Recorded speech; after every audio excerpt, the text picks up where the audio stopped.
എന്റെ മുത്തുനബി പറഞ്ഞത് സത്യവാ. അതുകൊണ്ട് ഉപദേശിക്കണം വാപ്പാ. നിന്റെ പൊന്നാര മക്കളെ ഉപദേശിക്കേണ്ട സമയത്ത് ഉപദേശിച്ചു കൊടുക്കണം. ആദ്യം പറഞ്ഞു കൊടുക്കേണ്ടത് എന്തെന്നറിയോ? മോനെ, ഉമ്മാടെ വയറ്റിൽ കിടന്നപ്പോഴ് അല്ലാഹു നിനക്ക് കിട്ടേണ്ട റിസ്ക് എഴുതിയിട്ടുണ്ട്, നീ കഴിക്കേണ്ട ഭക്ഷണം എഴുതിയിട്ടുണ്ട്, നിനക്ക് കിട്ടേണ്ട പണം എഴുതിയിട്ടുണ്ട്. ജനിച്ചത് മുതൽ മരിക്കുന്ന കാലം വരെ നീ അനുഭവിക്കാറുള്ളത് മുഴുവനും അല്ലാഹു നിന്റെ ഉമ്മയുടെ ഗർഭാശയത്തിൽ കിടന്നപ്പോഴേ എഴുതി വച്ചിരിക്കുകയാ. എന്തിനാടാ പരക്കം പായുന്നത്? എന്തിനാ കിടന്ന് ആക്രാന്തം കാണിക്കുന്നത്? എന്തിനാണ് കിടന്ന് ആർത്തി കാണിക്കുന്നത്? പറഞ്ഞു കൊടുക്കണം വാപ്പാ. എന്റെ പ്രിയപ്പെട്ട ചെറുപ്പക്കാരാ, എന്തിനാടാ എളുപ്പം പണമുണ്ടാക്കാറുള്ള വളഞ്ഞ വഴികൾ നോക്കുന്നത്? ഒരു പ്രയോജനവുമില്ല ചെറുപ്പക്കാരാ. അല്ലാഹു നിനക്ക് എഴുതിയത് നിനക്കേ കിട്ടൂ.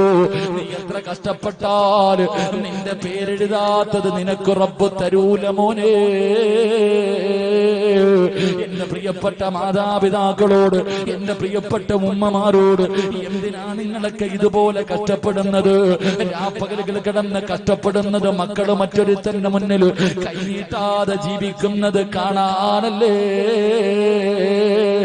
മക്കള് സന്തോഷത്തോടെ സമാധാനത്തോടെ ജീവിക്കുന്നത് കാണാൻ ആഗ്രഹിക്കുന്ന മുസ്ലിമേ, അതിനെന്തിനാ വളഞ്ഞ വഴി നോക്കുന്നത്? ആവശ്യമില്ലാത്ത വഴികളിലൂടെ സഞ്ചരിക്കുന്നത് എന്തിനാണ്? മരിക്കുന്ന കാലം വരെ ഒരാളുടെ മുന്നിലും കൈനീട്ടാതെ ജീവിക്കാൻ ആഗ്രഹമുണ്ടോ? മക്കളെ എങ്ങനെ കാണാൻ ആഗ്രഹമുണ്ടോ? അതിന് ഒരേ ഒരു കാര്യം ചെയ്താ മതി. ഒരേ ഒരു നല്ല കാര്യം ചെയ്താ മരിക്കുന്ന കാലം വരെ ഒരുത്തന്റെ മുന്നിലും കൈനീട്ടണ്ട.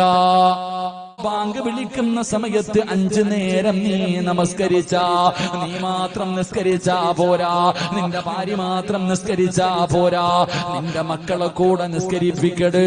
നിങ്ങൾ കുടുംബസമേതം നമസ്കരിക്കുന്നവരാണോ?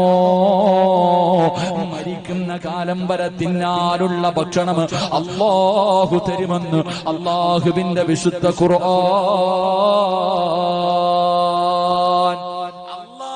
വിശുദ്ധമായ ഖുർആൻ പറയുകയാണ്.